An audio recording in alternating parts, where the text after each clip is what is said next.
Hiya tribe, happy Sunday, happy full moon in Capricorn.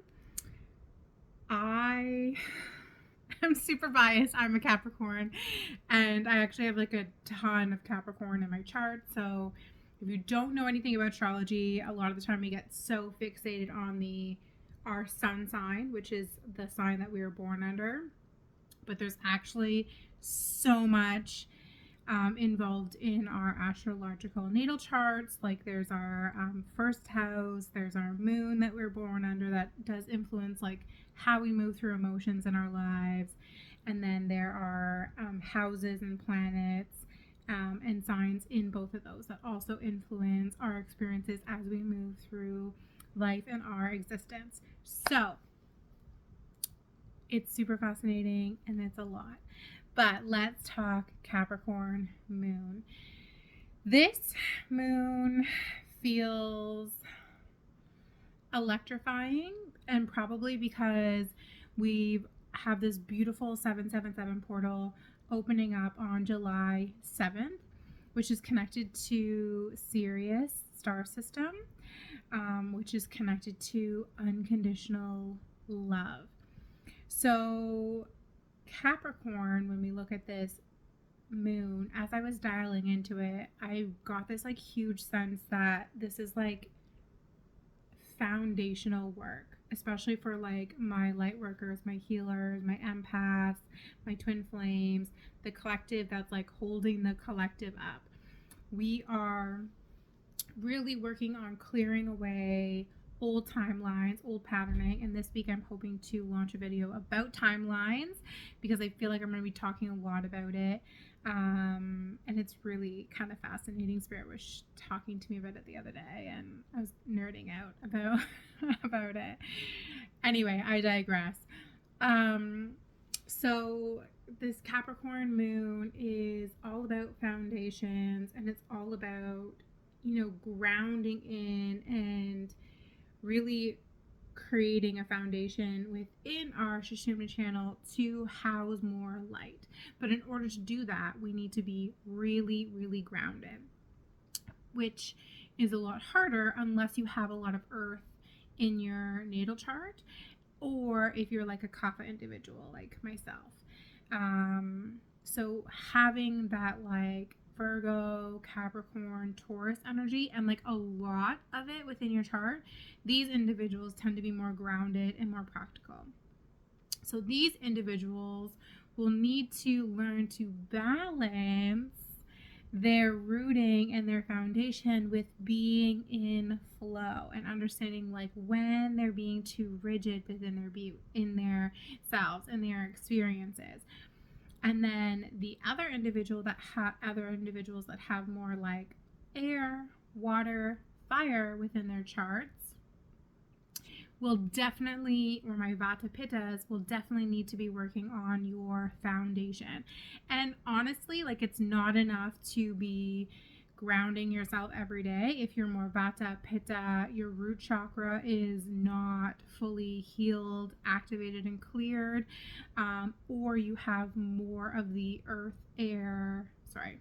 fire, air, water within your natal chart. And you have to have a lot of it.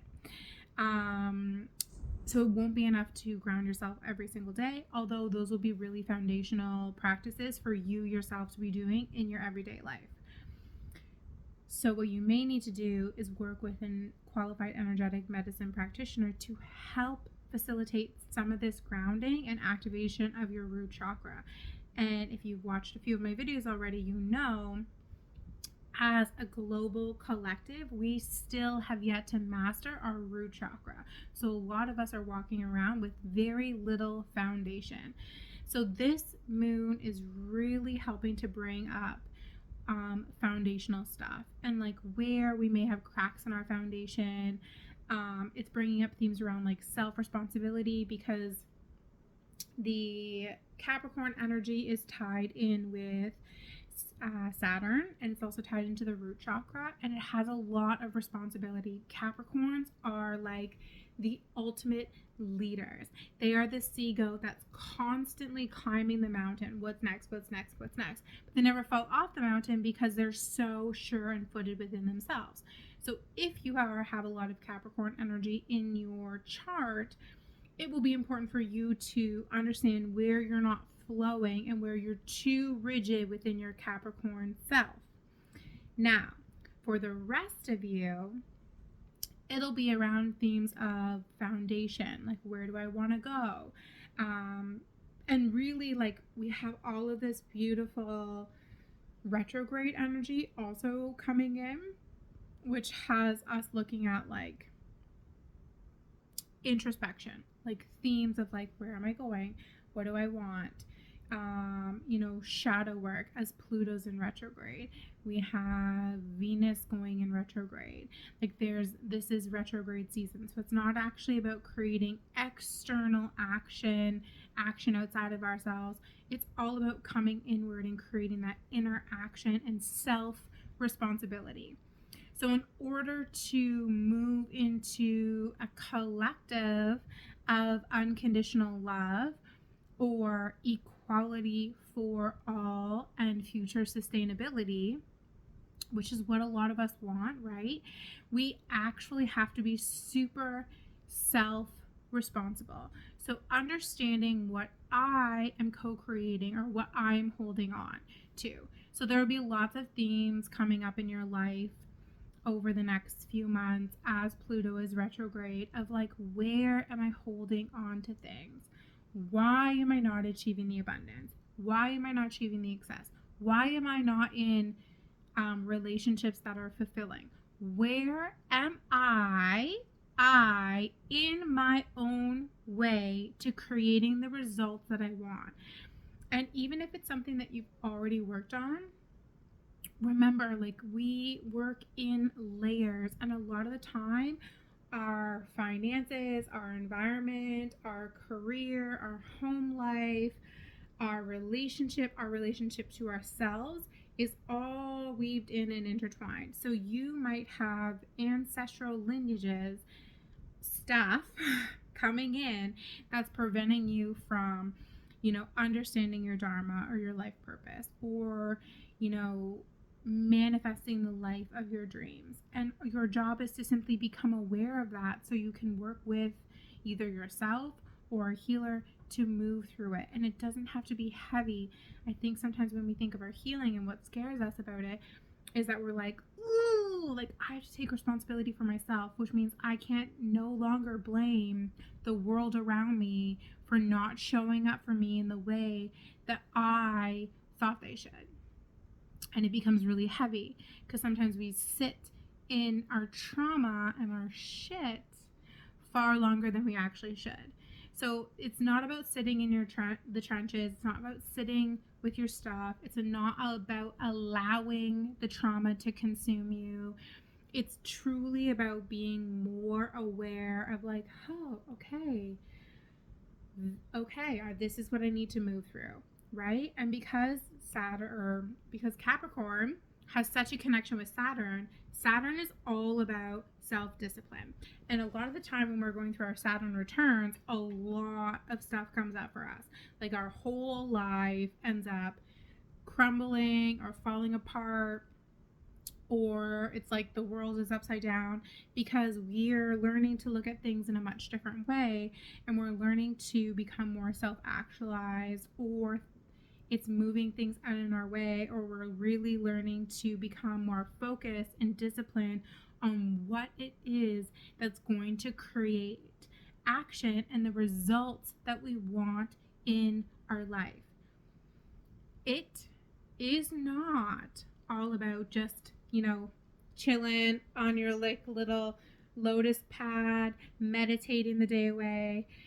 Being a self-actualized being on a spiritual path is actually all about being balanced in that feminine and masculine energy. So knowing when to flow, knowing when to connect in with that divine guidance, knowing when to create and move through life, but then also knowing when to show up as that like protector or that creator being, creating action in your life.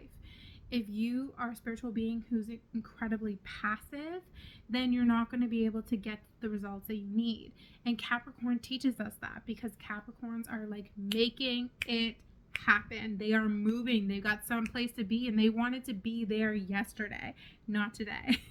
So this moon has so many beautiful lessons around it about coming into your inner authority, about self-responsibility, looking at your foundations, and really like taking full ownership for you and where you are in your life. Not to place blame on yourself, not to be your ultimate inner critic. We're not doing that. Like, no.